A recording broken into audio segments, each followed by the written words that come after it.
CGP Angkatan 9 dan kawan-kawan juga. Kali ini saya akan memenuhi tugas mengenai perbedaan dilema etika dan kehidupan moral yang ada di modul 3.1 merupakan bagian dari tugas demonstrasi kontekstual. Kali ini saya akan bersama dengan Ibu Kepala Sekolah saya, Ibu Suparmi SPJSD, yang kali ini akan membantu saya untuk memenuhi tugas mengenai dilema etika itu sendiri. Selamat pagi, Bu Parmi. Selamat pagi, Bu Leni. Maaf ini menunggu waktunya sebentar. Saya mau bincang-bincang sedikit konsultasi. Sebagai Ibu Kepala Sekolah pasti banyak sekali keputusan-keputusan atau permasalahan yang berhubungan dengan dilema etika itu sendiri, kemudian mungkin di kehidupan rumah juga banyak ya Bu ya. Kali ini saya mau mewawancarai Ibu mengenai dilema etika yang sering Ibu temui dan bagaimana cara menyelesaikannya. Bisa ya Bu ya? Bisa. Yang pertama Bu, selama ini pasti banyak ya Bu ya permasalahan yang berhubungan dengan dilema etika yang ada di sekolah. Kira-kira mungkin bisa menyebutkan salah satu kasus yang pernah Ibu temui gitu yang berhubungan dengan dilema etika itu sendiri. Pernah mengalami kasus apa, kemudian kira-kira penyelesaiannya itu seperti apa Ibu dalam menyelesaikan masalah tadi? Dalam menyelesaikan permasalahan itu tadi, saya terlebih dahulu itu mengamati permasalahan yang terjadi. Kemudian saya mengumpulkan informasi yang faktual, yang benar-benar, dan menentukan suatu keputusan. Jadi keputusan itu saya tentukan harus mengacu pada peraturan.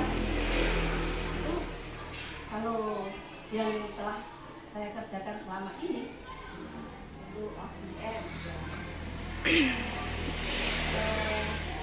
Kemudian misalnya ya Bu ya, selama ini misalnya ada suatu kasus di dalam pengambilan keputusan itu sendiri ada dua kepentingan yang sama-sama benar, sama-sama berat lah. Kira-kira apa yang harus dilakukan? Penyelesaiannya seperti apa? Itu memang agak sulit ya. Tapi dalam pengambilan keputusan itu kita harus kembali pada aturan juga. Jadi semua itu kita di sini mempunyai aturan, maka semua harus dikembalikan pada aturan. Jadi setiap pengambilan keputusan saya selalu menjalankan atau menjalin hubungan dengan rekan sejawat, di mana di sini Bapak Ibu guru, karyawan. Nah, untuk memastikan bahwa keputusan tersebut benar-benar dipahami oleh mereka, beliau-beliau itu, karena selalu ada alasan dibalik suatu kejadian. Jadi keputusan itu harus dipahami rekan-rekan kerja di sini, bagaimana beliau-beliau harus memahaminya, karena suatu kejadian yang terjadi di antara guru-guru itu atau karyawan di sini itu pasti kan ada alasannya. Tidak mungkin kejadian itu terus tiba-tiba, pasti ada alasannya. Jadi semua keputusan benar-benar harus dipahami oleh guru. Iya. Kalau untuk langkah-langkahnya, memang kita mempunyai langkah-langkah yang kalau tadi kan bagaimana menjalankan keputusan itu jadi dengan kerjasama. Kalau langkah-langkahnya tidak. Langkah-langkahnya, dan saya mencari informasi yang jelas.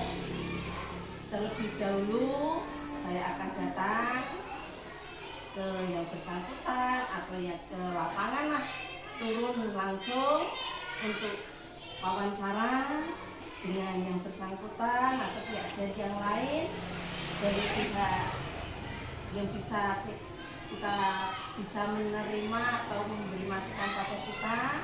Lalu setelah saya menganalisis dari wawancara, dari hasil yang saya terima, dianalisis, baru diambil keputusan yang terbaik untuk memutuskan suatu permasalahan itu sesuai dengan langkah-langkah dengan pengambilan keputusan dari OBM. Kemudian kira-kira tantangan apa ya Bu yang menantang dalam pengambilan keputusan, misalnya seperti ini Bu.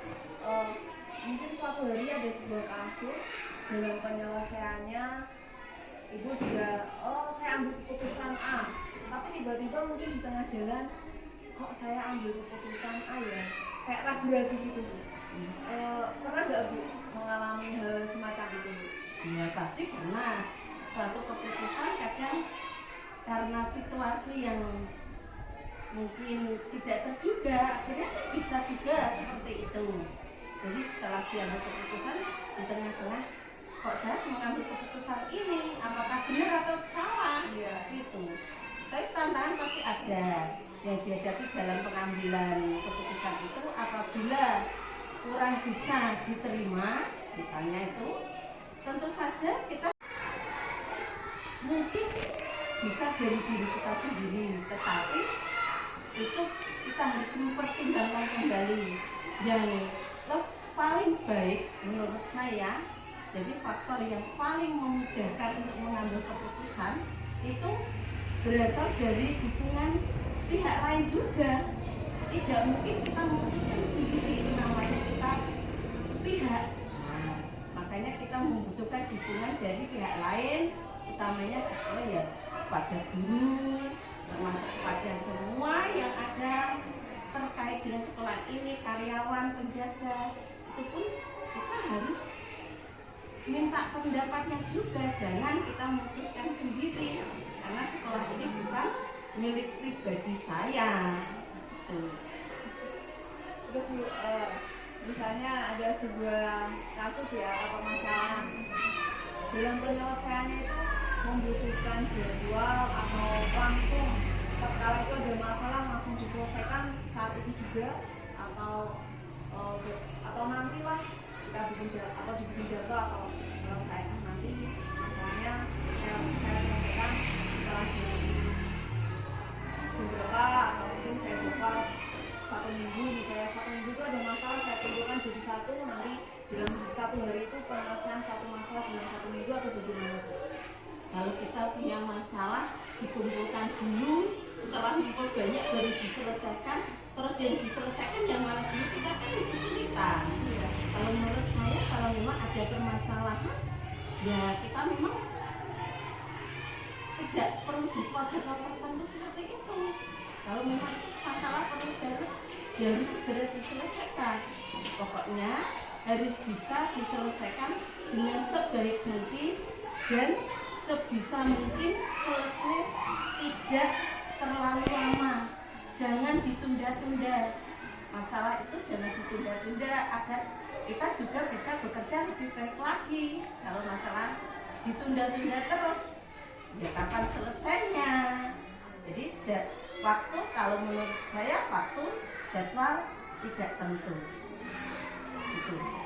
Ya. Ya demikian Bu, maaf mengganggu waktunya. Mungkin itu saja yang bisa saya tanyakan untuk persiapan kali ini. Demikian wawancara dengan Ibu Kepala Sekolah, Kepala SD Negeri 1 Petringan. Yang dapat saya ambil dari wawancara pagi ini, semua permasalahan haruslah segera diselesaikan, tidak perlu menunggu atau terjadwal terlebih dahulu. Dan semua permasalahan yang ada di sekolah dari beliau, semua masalah itu bukan masalah, tidak harus dipikul sama kepala sekolahnya sendiri. Semua warga atau semua yang ada di lingkungan sekolah harus terlibat dalam penyelesaiannya. Kemudian tidak ada masalah yang tidak Terima kasih. Demikian wawancara dengan Ibu Kepala Sekolah SD Negeri 1 Kediri. Terima kasih Bu. Ya, sama-sama. Cut. Selamat pagi. Masih dengan saya Tani Kurniawati, CGP Angkatan 9 dari Kabupaten Blora. Untuk yang kedua kalinya, saya akan mewawancarai Bapak Sumadi SPDSD dari SD Negeri 3 Keteringin. Selamat pagi Pak Madi. Minta waktunya sebentar, kita ngobrol-ngobrol seputar dilema etika.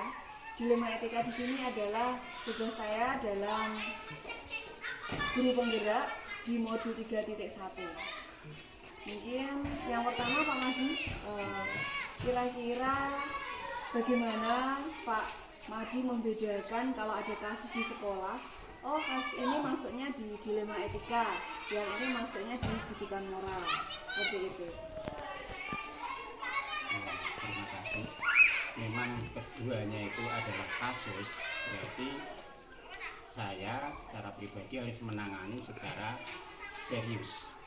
Artinya, ya apakah nantinya walaupun itu dilema moral maupun dilema etika itu pasti ada solusinya dengan cara solusi tersebut, yaitu pertama kita mengambil identifikasi masalah tersebut sehingga benar-benar masalah itu benar-benar terjadi atau valid gitu. Kemudian yang kedua, setelah kasus tersebut terjadi itu kita mencari jalan keluarnya, solusinya, karena di suatu satuan pendidikan itu yang tidak saya sendiri sebagai penguasa tidak, tapi butuh teman-teman agar nanti teman-teman itu mengambil masukan-masukan sehingga saya bisa mengambil kesimpulan sehingga dalam keputusan tersebut sesuai dengan kasus seperti itu. Berarti setiap ada kasus di sekolah yang mungkin hubungan dengan dilema etika, mungkin Bapak itu ya, yang pertama diidentifikasi, kemudian dicari fakta-faktanya, kemudian meminta rekomendasi atau mungkin saran-saran dari rekan-rekan sejawat yang lain ya Pak ya. Oh ya, misalnya seperti ini Pak, misalnya ada sebuah kasus yang ada di sekolah. Nah kasus itu apa ya, penyelesaiannya itu benar-benar apa ya, kalau dipilih A juga benar, yang B juga benar, kira-kira itu dalam pengambilannya biar nanti itu tidak ragu, oh harusnya kemarin saya ngambilnya nggak harus kasus ini, penyelesaiannya nggak harus A, harusnya saya selesaikan dengan memutuskan yang B. Itu gimana Pak? Biar tidak ragu gitu, kayak penyesalan di belakang gitu loh Pak. Gimana Pak? Begini, karena itu kasus, saya berusaha untuk jawaban A dan jawaban B itu semuanya benar gitu Mbak ya. Iya. Nah, di sini saya berusaha mengambil prioritas keputusan sebagai kebijakan kepala sekolah, bahwasannya nanti dalam prioritas tersebut mana yang lebih menguntungkan, artinya lebih kondusif dalam memutuskan suatu masalah, tidak ada timbul gejolak atau permasalahan berikutnya. Seperti itu Bu.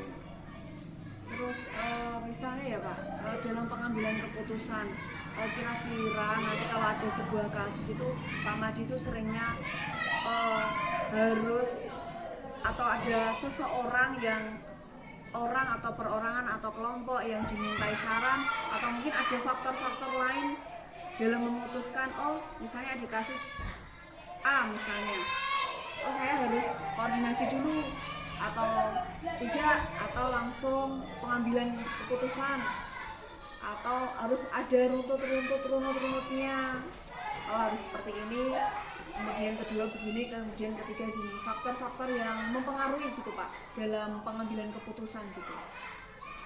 Yang pertama, itu faktor yang mempengaruhi adalah satu, kekondusifan suatu satuan pendidikan.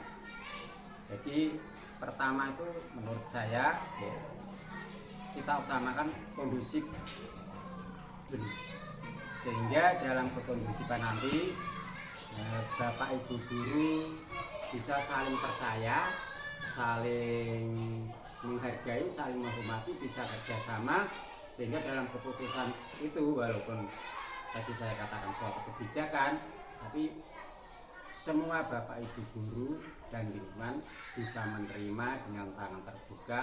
Artinya setelah keputusan itu disampaikan, tidak timbul lagi dari teman lain yang mengatakan bahwa itu kurang pas, itu pas, dan sebagainya. Sehingga kondusif sekolahan itu yang utama bisa membawa kinerja para Bapak Ibu guru secara maksimal. Kira-kira ada nggak ya Pak dalam memutuskan suatu keputusan itu tantangan, ada tantangannya nggak Pak? Atau selama ini tidak ada sih, tidak ada yang masalah yang sangat berarti gitu Pak? Atau mungkin pernah ada permasalahan yang sangat menantang sekali gitu Pak? Ada ya Pak? Ada, benar ada. Memang kita manusia itu pola pikirnya kan berbeda-beda. Mungkin menurut saya itu sudah bagus, teman yang lain bagus, mungkin di antara teman yang lain atau Bapak Ibu guru yang lain ada yang mengatakan itu kurang bijak, sehingga ya, mereka atau dia yang sekiranya kurang langsung kita putuskan itu suatu kasus yang kurang pas, tidak seperti itu. Artinya juga tidak dijadwalkan, seperti misalkan hari ini ada kasus saya sebagai kepala sekolah, pertama harus benarkah terjadi suatu kasus. Jadi artinya saya sendiri harus berusaha menyelidiki kebenaran kasus tersebut. Seperti itu. Terus yang kedua, setelah itu memang terjadi betul-betul, saya berusaha mengambil bukti-bukti, mencari bukti-bukti bahwa kasus itu terjadi. Jika terjadi betul, berusaha saya mengumpulkan atau koordinasi dengan teman-teman, baru kita mengambil suatu kesepakatan, keputusan bersama, sehingga keputusan tersebut tidak istilahnya tidak diktator. Ya Pak Mahdi, sekian wawancara kita hari ini mengenai kasus-kasus yang ada di sekolah, mungkin yang berhubungan dengan dilema etika maupun dengan pendidikan moral. Ya, demikian wawancara saya dengan Kepala Sekolah SD Negeri 3 Keteringan. Kesimpulannya, dalam pengambilan keputusan dalam suatu masalah, kita harus berhati-hati dalam melangkah. Jangan sampai ada penyesalan atau salah prosedur dalam pengambilan keputusan. Dan kekondusifan dari sekolah itu sendiri merupakan hal yang pokok dalam menentukan keputusan dalam suatu permasalahan itu sendiri. Terima kasih Pak Mahdi, demikian dari saya. Terima kasih. Wassalamualaikum warahmatullahi wabarakatuh.